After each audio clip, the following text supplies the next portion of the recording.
இறக்குமதி விதிமுறைகள் குறித்து தவறான முடிவின் விளைவாக சுமார் 400 வாகனங்கள் இலங்கை சுங்கத்தில் 20 நாட்களுக்கும் மேலாக தடுத்து வைக்கப்பட்டுள்ளதாக வாகன இறக்குமதியாளர்கள் குற்றம் சாட்டுகின்றனர். உற்பத்தி ஆண்டு அல்லது சரியான உற்பத்தி திகதியை குறிப்பிட வேண்டிய தேவை இணக்கத்தை கடினமாக்கியுள்ளது என்று இலங்கை வாகன இறக்குமதியாளர்கள் சங்கத்தின் தலைவர் இந்திக்க சம்பத் மெரஞ்சிக்கே தெரிவித்துள்ளார்.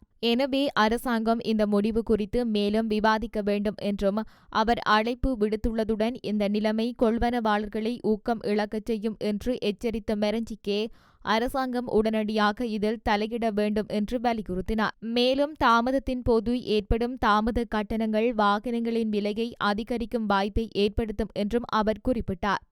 இதன்படி வாகனங்களின் விலை 40,000 ரூபாய் முதல் 50,000 ரூபாய் வரை அதிகரிக்கும் என்று அவர் எச்சரித்துள்ளார்.